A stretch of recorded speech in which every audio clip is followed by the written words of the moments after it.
हमारे चैनल को सब्सक्राइब करें और बेल आइकन दबाएं। क्या बात है शत्रु सर, बहुत बहुत स्वागत है आपका। Thank you. एक तो आपकी दमदार आवाज और ऊपर से इतना खूबसूरत संदेश। सर ये बड़ा ही प्यारा कॉन्सेप्ट है और मैंने वीडियो देखा कल इसका। मुझे लग भी रहा था कि आज के माहौल में इन सब चीजों की, ऐसे गानों की या ऐसे माहौल की बड़ी जरूरत है कि जब हम जरूरत में किसी के लिए जरूरी हो जाएं। So thank you so much sir, ये बड़ा खूबसूरत कॉन्सेप्ट लेके आए हैं। Thank you thank you thank you.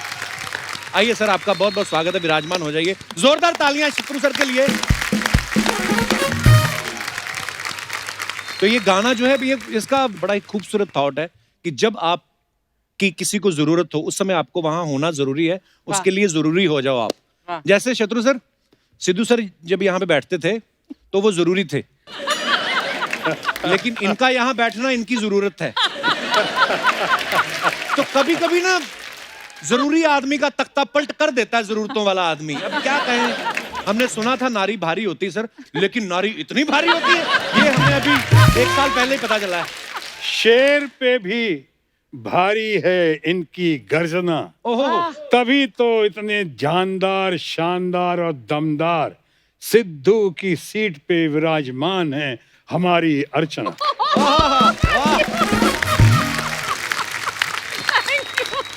वाह। और देखिए आपने जरूरत की बात जो की जी, ये चल जरूरत में जरूरी हो जाते हैं, ये बहुत अच्छा लिखा है श्रवण ने और बहुत ही बढ़िया क्रिएटिव कलाकार मेकर वरुण गुप्ता ने और उनकी टीम ने इतने बढ़िया से बनाया है इसको कि आपको सुन के ताज्जुब होगा अर्चना जी, क्या 2-3 दिनों के अंदर में ही ट्रेंड सेटर तो है ही, लेकिन करीब करीब 2.5 मिलियन को टच कर गया 2-3 दिन के अंदर में। और देश विदेश में जगह जगह इसकी जो कदर हो रही है, इसके बिलबोर्ड्स लगाए जा रहे हैं, चाहे कनाडा में, कि अमेरिका में, कि ऑस्ट्रेलिया में। ये बहुत गजब किया है वरुण गुप्ता, हम यहाँ पे मौजूद भी बैठे हैं, इनके लिए एक बार ताली बजाइए, उनके टीम के लिए। और ये आज चारों तरफ इतना लोकप्रिय हुआ है, इतना लोकप्रिय हो कि इसके अंदर आपको सुन के खुशी होगी, कुछ लोगों ने, खासकर सिद्धार्थ काक, डॉक्यूमेकर, फिल्म मेकर, उन्होंने तो जो कॉम्प्लीमेंट भेजा है, उन्होंने कहा कि ये तो एकदम एंथम फॉर ह्यूमैनिटी है। बिल्कुल सर। अच्छा शत्रु सर, आपसे जब भी मुलाकात हुई कभी हमने पूछा नहीं कि आपको देख के तो लाखों लोग फिल्म इंडस्ट्री में आए होंगे कि हमें भी शत्रुघ्न सिन्हा जैसा बनना है, लेकिन आपका चहेता कौन था, आपके फेवरेट कौन थे एक्टर? जिनका मैं दीवाना था, दीवाना हूं और दीवाना रहूंगा, वो थे लेट और ग्रेट राज कपूर साहब। क्या बात है, वाह। और आज तक जिंदगी में मैंने एक बार ही फैन लेटर लिखा है। अच्छा जी। वो हमारी ग्रेट और लेट नरगिस जी को। वाह, क्या बात है। नरगिस जी जो मेरे शादी के बाद मेरे घर पे आई थी, अच्छा जी, तो मैंने उनसे कहा था कि मैंने अब पहला लेटर भेजा था पोस्ट कार्ड, नरगिस अच्छा। दीदी करके, अब कम से कम आप तो जवाब दे दीजिए मुझको। वैसे मेरे मनपसंद और बहुत सारे हुए, जैसे बड़े भाई धर्मेंद्र, उनको आज तक मैं बहुत मानता हूँ। उनको तो love at first sight, Pune institute में जब मैं था, वो आए थे, किसी फिल्म की शूटिंग कर रहे थे, मुझे बात करनी नहीं आती थी, और मैं सोचा कितना बड़ा स्टार धर्मेंद्र, घने बाल, ये वो, तो मैंने जो 2 बातें करने की कोशिश की थी, आज तक मुझे याद है। बड़ी मुश्किल से चक्कर चला के मैंने कहा, जी आप बालों में कौन सा तेल लगाते हैं? और धर्म जी ने सिर्फ एक लुक दिया मुझे, उन्होंने कहा मैं तेल नहीं लगाता हूँ। नहीं तो एकदम चुप चुप, मेरी तो हालत खराब। मैंने कहा अब क्या पूछूं, सवाल तो ऐसा पूछना चाहिए जो सामने वाला फंस जाए। जैसे आप पूछते हो तो आदमी कैसे बोलता चला जाता है, जैसे आपने पूछा मैं बोलता चला जा रहा हूँ, लेकिन वो तो अदा, वो ना अदा थी ना आदत थी। अल्टीमेटली दूसरा सवाल मैंने किया उनसे, बहुत हिम्मत करके, अरे ऐसे कैसे जाने दूंगा बड़े भाई को। तो मैंने धर्म जी को कहा कि आप संडे को मुंबई के रेस कोर्स में जाते हैं घोड़ों से खेलने? अच्छा। उन्होंने फिर लुक दिया और सिर्फ उससे भी छोटा जवाब दिया, नहीं। और मेरी जान चली गई वहां से। अभी वही बड़े भाई धर्मेंद्र जी के साथ कितनी फिल्में की मैंने, सुपर हिट फिल्म दोस्त की कितनी फिल्में की। और वहां पे मैं हमेशा कहता था कि भाई अभी भी यकीन नहीं होता है कि मैं आपके बगल में बैठा हुआ हूँ। सर आज भी हमें वही फील हो रहा है कि आप हमारे सामने बैठे हैं, और मुझे रोज ऐसा होता है मेरे साथ कि जब मेरे कोई फेवरेट चहेते आते हैं तो मुझे वाकई में यकीन नहीं होता। मेरे जब करियर की शुरुआत की थी टीवी पे, तो तब भी सिद्धू पाजी और शत्रु सर हमारे शो में जज थे, और तब बहुत अप्रिशिएट करते थे शत्रु सर हमें बहुत। और मुझे होनहार विरवान के होत चिकने पात, पता नहीं इनको समझ में आया नहीं आया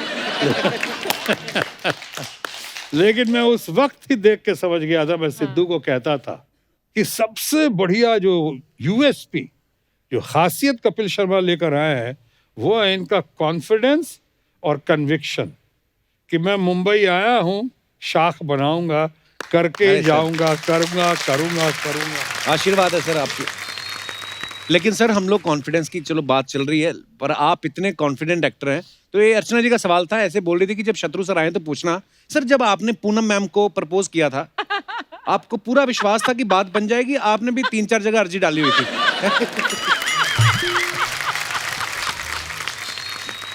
अब वैसे तो कुछ लोगों ने पूछा था, तो मैंने कहा था कि मेरी समस्या ये नहीं थी कि मैं किससे शादी करूं जी, मेरी समस्या ये थी कि किससे शादी ना करूं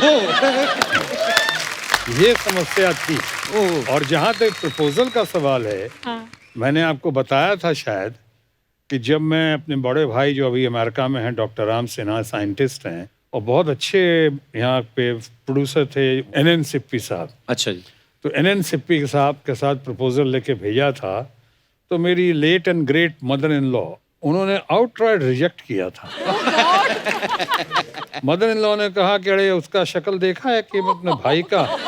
मेरे मदर इन लॉ ने कहा कि तुम इतना बड़ा आदमी हो के, पढ़ा लिखा आदमी होकर उस जाहिल का हमारे सामने प्रपोजल लाया है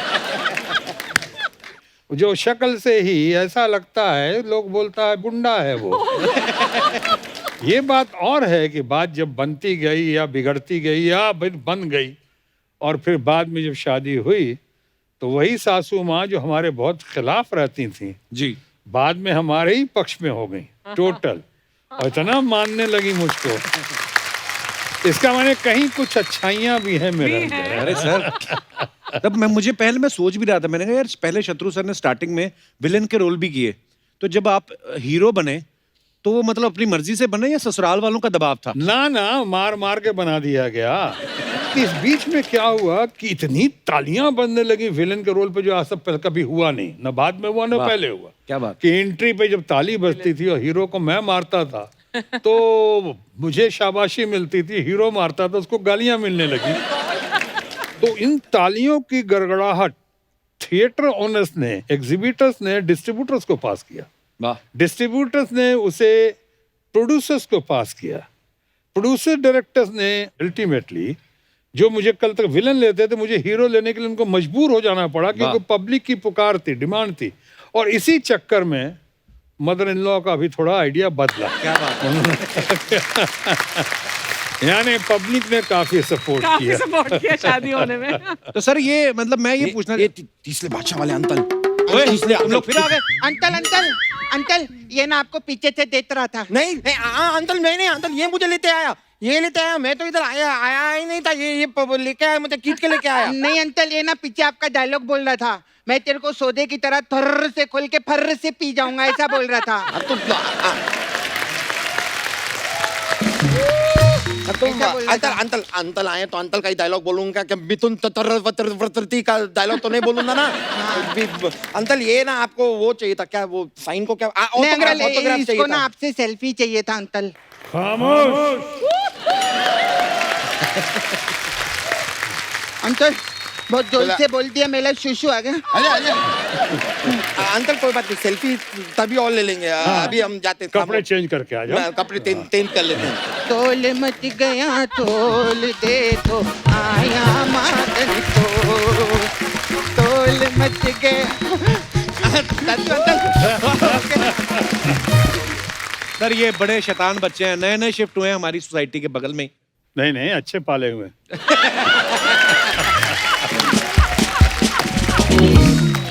सही कहा। सर अभी थोड़े दिन पहले पूनम जी हमारे शो पे आई थी। हाँ। आपकी वाली नहीं, पूनम ढिल्लो जी। ओहो, पहले बता दिए, मैं डर जाता हूँ। वो भी हमारी ही है, अच्छी है। जब कई बार हम दोनों का फोटोग्राफ साथ होता है, मिसेस पूनम सिन्हा का और पूनम ढिल्लों का, तो दोनों खड़े होते हैं, मैं बीच में रहता हूँ। तो मैं कहता हूँ कि इसका कैप्शन हो सकता है by one get one free.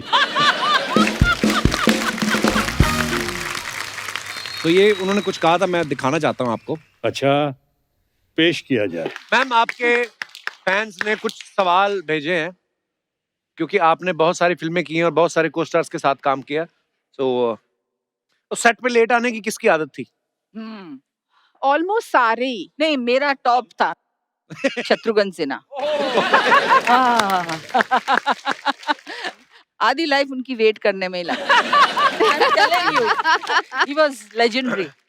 और डायलॉग किसको याद नहीं रहते थे? मैं आपको बताऊं, याद रहते किसको थे बहुत अच्छे से? Shatrughan Sinha. My goodness, 2 page तो दे एक दो, बार हाँ पढ़ लेते और फिर क्या सीन है? हाँ, चलो टेक। टेक मतलब 2 पेजेस का सीन है, take, and he would not miss up any line. Amazing memory. Amazing he was. Wow, दोनों बहुत अच्छी हैं, पूनम भी, पद्मिनी कोल्हापुरी। जी, जी। बहुत। देखिए, कितने दिल से कितनी मेरी तारीफ कर। पर हाँ सर, सबने आके, जितने भी लोग आए, जितने भी आपके को स्टार्स आए, सबने एक बात जरूर बोली कि शत्रु जी एक बार डायलॉग पढ़ते थे और बस उसके बाद उनको जरूरत नहीं पड़ती थी। शायद ये भी एक वजह हो सकती है कि मैं लेट लतीफ रहा, क्योंकि पहले कहता अब तैयारी कर लो, जब मैं आऊंगा कुछ ऊपर वाले का आशीर्वाद है। और मैं 1-2 बातें बता दूं इस पे। अब ये अमिताभ बच्चन हमारे दोस्त जो हैं, नेशनल आइकॉन, उन्होंने खुद भी कहा है अच्छा जी। कि हमारे एक मेकअप मैन की डेथ हो गई थी और मैं बहुत अपसेट था। और वहाँ पे यही यश जौहर, करण जौहर के जो पिताजी, स्वर्गीय पिताजी जी। इनकी फिल्म कर रहा था दोस्ताना। अच्छा जी। अचानक फोन आया जौहर साहब का कि कहना तो नहीं चाह रहा था, लेकिन प्रॉब्लम यह है कि सेट मेरा आज ही तक है, 2 बजे के बाद सेट डिसमेंटल हो जाएगा। अच्छा जी। हम कहते नहीं, ऐसी क्या बात है, शो मस्ट गो ऑन। तो मैं आता हूँ, निकला स्टूडियो, महबूब स्टूडियो में आया और करीब 1-1:30 बजे होंगे। और बड़े जबरदस्त डायरेक्टर जो हमको बहुत मानते थे, राज खोसला। अच्छा जी, वाह। तो अचानक वो सीन दिया गया मुझे और मैं गया 1:30 बजे करीब वहाँ गया और मेकअप भी कर रहा हूँ। मेकअप क्या करना, मेरी शक्ल को तो प्लास्टिक सर्जरी की जरूरत है, मेकअप की जरूरत तो है नहीं। फिर भी कोशिश की, बाल करता गया, जैकेट पहना, टाई लगाई, बात करता गया। हम बोले हाँ डायलॉग बोलो, डायलॉग। ड्यूब को बोला तुम चलो, मूवमेंट का राज खोसला साहब को कहा सर आप बताइए ना क्या करना है। 6 पेज का था वो डायलॉग। My God. हाँ, 6 पेज का डायलॉग पढ़ो। अच्छा एक बार और पढ़ो। हाँ, आप कहाँ, वहाँ रुकना भी है, उनसे भी बात करो, वहाँ रुकना भी है। अच्छा ठीक है, करते करते पढ़ो फिर से ये। अच्छा चलो ठीक है, टेक करते हैं।